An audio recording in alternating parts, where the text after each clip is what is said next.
लोकनेता, मुत्सदी राजकारणी, दूरदृष्टीचा कणखर नेता अशी देश पातळीवर ओळख असलेला शरद पवार यांचा आज अमृत महोत्सवी वाढदिवस आहे।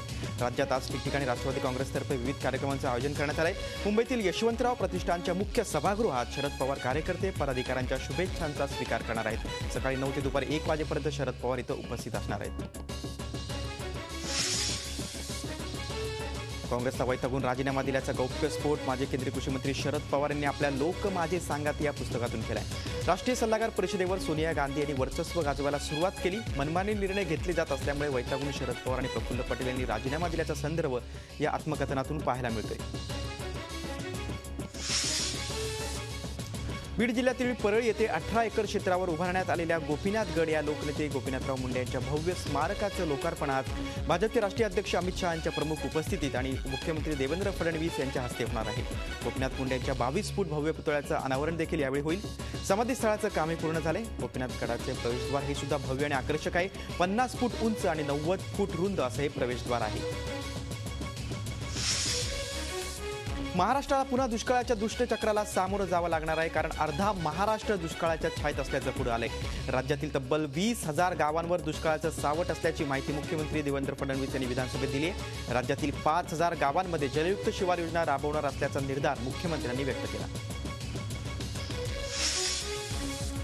राज्यातल्या शिक्षण व्यवस्थेचं भयान वास्तव दस्तूर खुद्द शिक्षण मंत्री विनोद तावडे यांनी विधान परिषदेत मांडलं। राज्यात 0 ते 20 विद्यार्थी संख्या असलेल्या शाळांची संख्या तब्बल 12,446 असल्याचं त्यांनी सांगितलंय। या शाळांमध्ये विद्यार्थी कमी असूनही तब्बल 24,000 शिक्षक तिथं आहेत, तर 10 शाळांमध्ये एकही विद्यार्थी शिक्षण घेत नसल्याचं त्यांनी निदर्शनास आणून दिलं।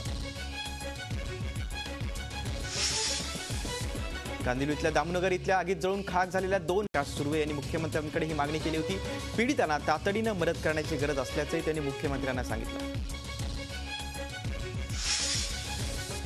सरकार आणि विरोधक आपापल्या भूमिकांवर ठाम असल्यामुळे नागपूरच्या हिवाळी अधिवेशनाचा पहिला आठवडा पाण्यात गेलाय। शेतकऱ्यांच्या कर्जमाफीच्या मागणीवर विरोधकांची आक्रमक भूमिका अधिवेशनाच्या 5व्या दिवशी कायम होती। मन की बात नको तर काम की बात करा असा टोला विरोधी पक्षनेते राधाकृष्ण विखे पाटील यांनी सरकारला लगावला।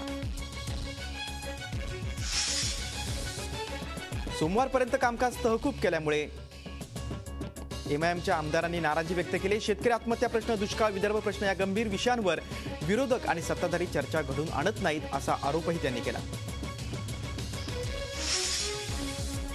विधान परिषदेत प्रश्नोत्तरात चुकीच्या छपाईच्या मुद्द्यावरून विरोधकांनी सरकारला घेरलं। आत्महत्याग्रस्त शेतकऱ्यांच्या कुटुंबियांना 1 लाखाऐवजी 1 रुपयाचं सानुग्रह अनुदान दिल्याचं छापण्यात आलंय। काँग्रेसचे गटनेते शरद रणपिसे यांनी हा मुद्दा उचलून धरला। याची चौकशी करण्याचे आदेश दिल्याची माहिती खडसेंनी दिली। मुंबई एंट्री पॉइंटचे 5 टोल नाके 2027 पर्यंत सुरूच राहण्याची शक्यता आहे। मात्र छोट्या वाहनांना यातून वगळण्यासाठी एक समिती स्थापन करण्यात आली असून तिचा अहवाल 31 डिसेंबरपर्यंत येणं अपेक्षित आहे। त्यानंतर याबाबत अंतिम निर्णय घेतला जाईल असं एकनाथ शिंदे म्हणाले। शिवसेना भाजपमधील कुरघोडी आणि वाद काही केल्या संपत नसल्याचं पुन्हा एकदा उघड झालं। याचाच प्रत्यय नागपूरच्या हिवाळी अधिवेशनात आणि पुण्यात आला। वेगळ्या विदर्भाची मागणी करणाऱ्या आणि विरोधात शिवसेनेनं पुन्हा आंदोलन केलं, तर वाढत्या महागाई विरोधात जिल्हाधिकारी कार्यालयासमोर वरण भात आंदोलन करण्यात आलं।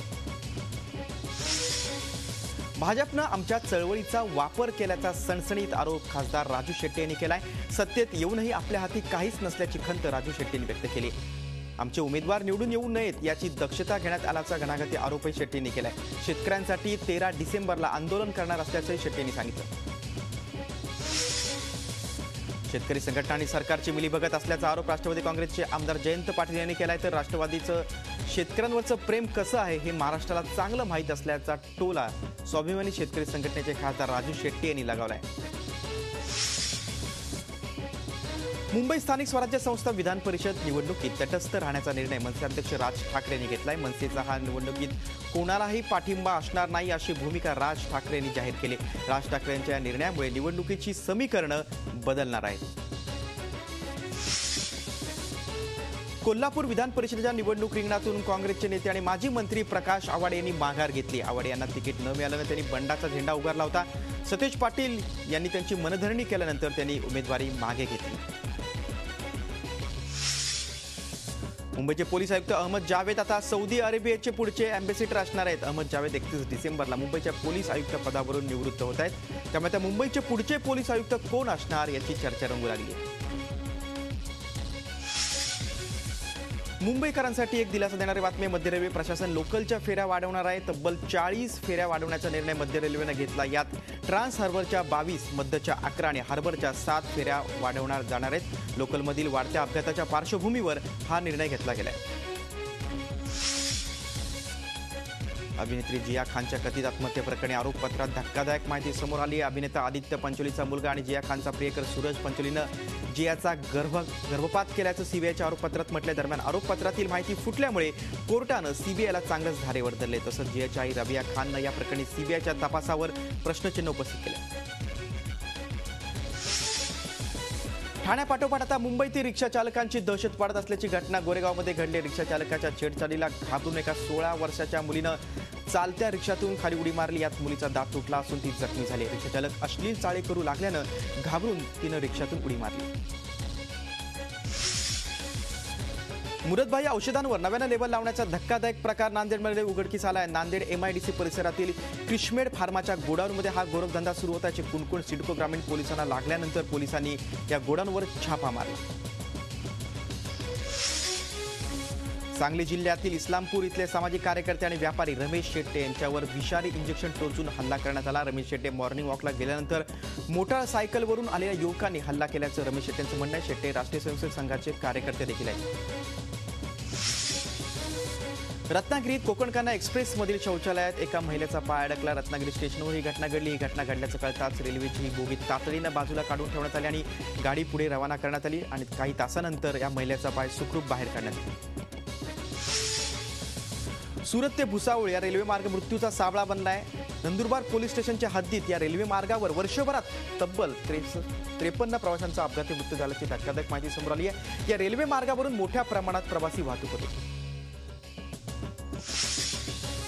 लातूर जिल्ह्यासह शहरात भीषण दुष्काळ आहे. याही परिस्थितीमध्ये लातूर पालिका सत्ताधीश काँग्रेसचे नगरसेवक केरळला अभ्यास दौऱ्याची आखणी करत होते. त्यावरून शहरातलं राजकीय वातावरणही चांगलंच तापलं होतं. वाढत्या विरोधामुळे अखेर महापौर आणि नगरसेवकांनी हा दौरा पुढे ढकलला.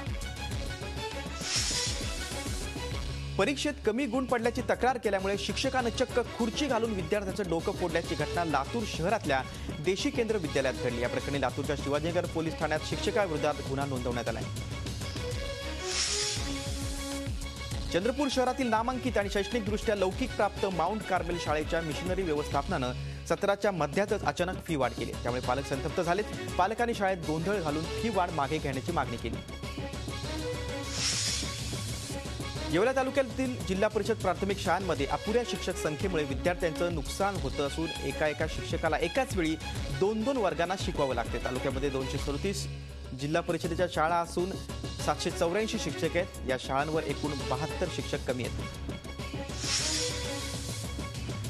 जळगाव गावामध्ये दारूबंदी व्हावी यासाठी भुसावळ तालुक्यातील साकेगाव येथील महिलांनी तालुका पोलीस ठाण्यात मोर्चा काढला. साकेगावमध्ये 30 ते 40 अवैध दारूभट्ट्या आहेत. त्यामुळे गावातील तरुण पिढी व्यसनाधीन झाली आहे. भंडारा शहरातील राजगुरू वॉर्डात बनावट विदेशी मद्याच्या कारखान्यावर राज्य उत्पादन शुल्क विभागाच्या कर्मचाऱ्यांनी धाड टाकली. मध्य प्रदेशातून मद्य आणून ते नामांकित विदेशी कंपनीच्या मद्याच्या बाटल्यांमध्ये भरलं जात होतं. या प्रकरणी एकाला अटक करण्यात आली. चिपळूणच्या दाभोळ खाडी परिसरातील भोई समाजानं चिपळूणच्या प्रदूषण नियंत्रण मंडळाच्या कार्यालयाबाहेर जोरदार घोषणाबाजी केली. MIDCतील कारखान्यातून येणाऱ्या रसायनयुक्त पाण्यामुळे दाभोळची खाडी प्रदूषित झाल्याचा आरोप ग्रामस्थांनी केलाय. त्यामुळे अनेक प्रजाती नष्ट झाल्याचं ग्रामस्थांचं म्हणणं आहे.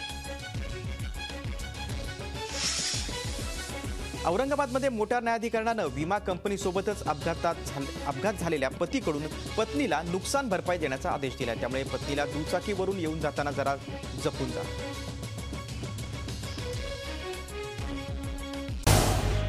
झी 24 तास रहा एक पाऊल पुढे.